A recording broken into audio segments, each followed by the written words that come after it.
it's Apex Trades here. This time talking a little bit about indicators or community-based indicators on TradingView. If you don't know what they are a brilliant resource where the community will have a specific way of trading and will create that indicator in code, and we'll share it. Not always share it, but we'll oftentimes share it within the community for people to be able to use and change. And I'm just going to show you a typical example of where you'd want to maybe change that.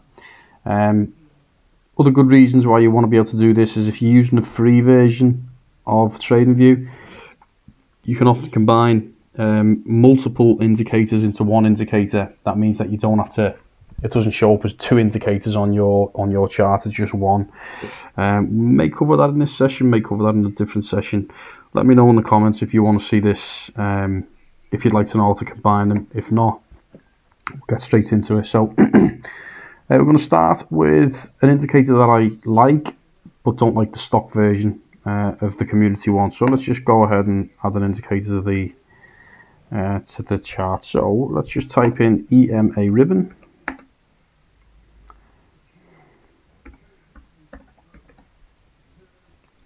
Okie dokie. So some of them are locked. So like this one doesn't show you the source code at all.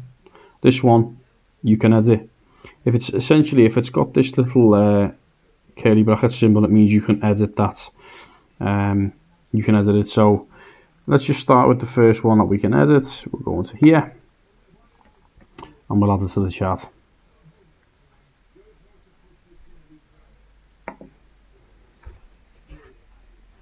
Okay, let's just, seems I've added two. Let's get rid of the first one. Right, okay. So EMA ribbon looks pretty to the eye, but doesn't give me the utility that I want. Some benefits to this one is we can change the color of the plots. We can change the width of the individual length.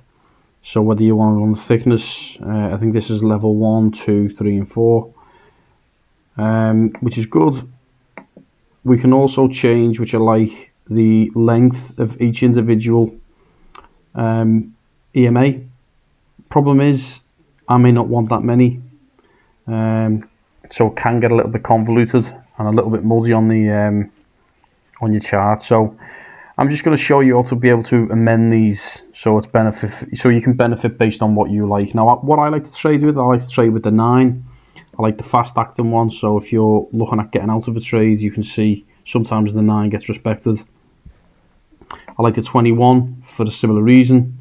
I like the 50, I like the 200 and I like the 800 EMA. So I'm going to show you how to just use them because, let's just say I said I want the 9, I want the 21, I want the 50, I want the 100, not the 100, sorry, the 200, and the 800 EMA. Whilst we're seeing this move around, which is great, but these are just noise, so I'd want 0, and look what happens. As soon as you put 0 in, you lose the chart altogether. So I'll just put whatever, 12, 12, 12, right? It doesn't really matter what numbers go in it right now. Click OK, and that's just too noisy for my liking. So I want to be able to add just the ones that I seen in there, just the ones that I want, rather than all of those other ones. So let's show you how you do it. So basically, if you select the indicator, you go to the curly brackets here. You just delete this one, it's not active. And when you do that, it'll bring up the, do you want to say that? No, it'll bring up the source code. And it'll show you that it's locked. That's fine, we're not bothered about that. When it's locked, it means you can't amend this specific indicator, which I pretty much expect 100% of them to be locked.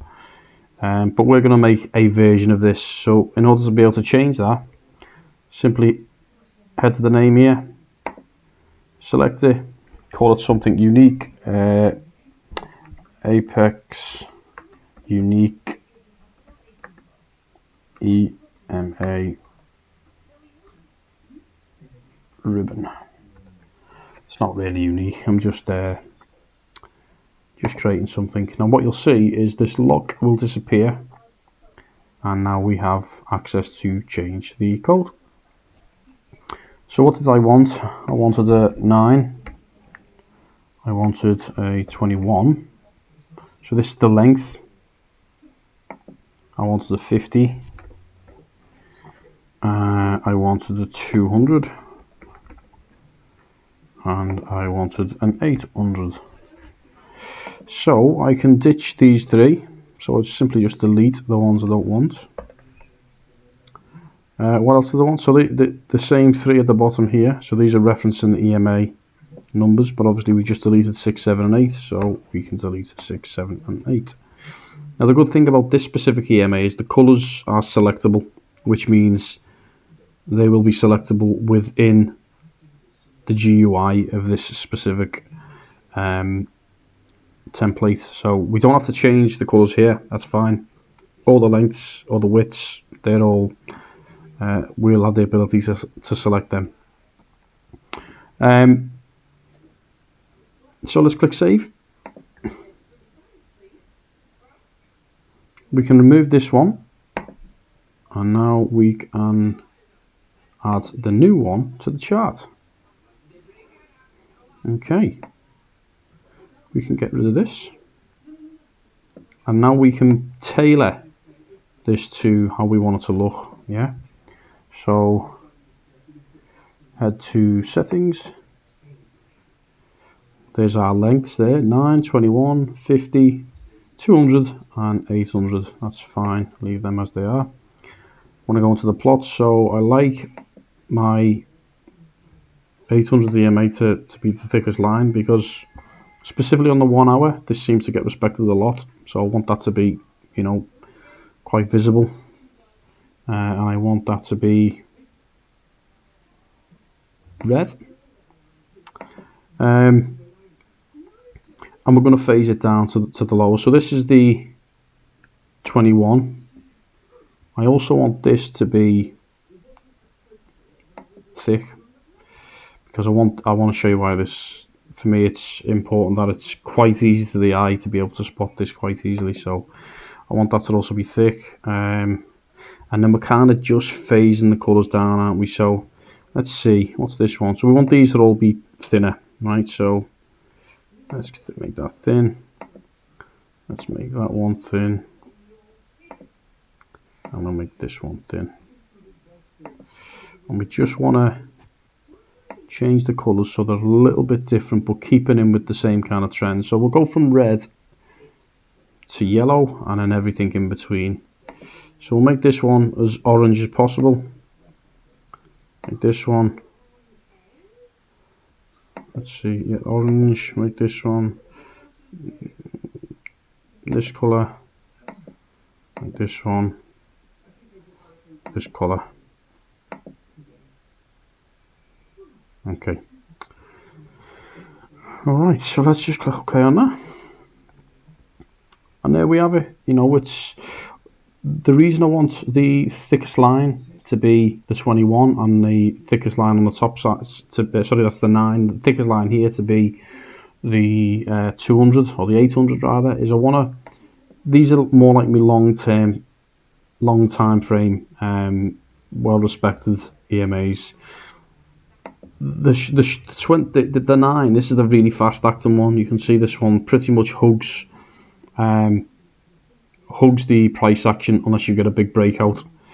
Then we have the 200, which again pretty much is quite a smooth one. Again, gets quite well respected, and you can see where it kind of just touches and moves off. But I want to be able to know on a shorter time frame when there is a change of momentum. Now, when the 9 here crosses the 50, that's when the shortest time frame covers the 50, EMA, then in the shorter time frames, that's considered, a change of momentum. Right now, as we're kind of coming up and down, we may tag and touch these, that's fine.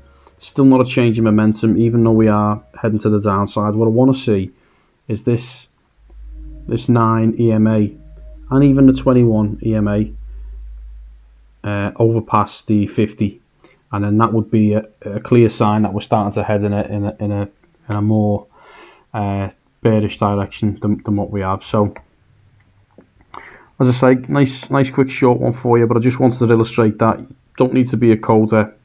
You don't need to, know how to write any code in a sense. You just need to know how to tailor someone else's code to suit your profile. So hopefully you got something out of that, and I will see you guys in the next one.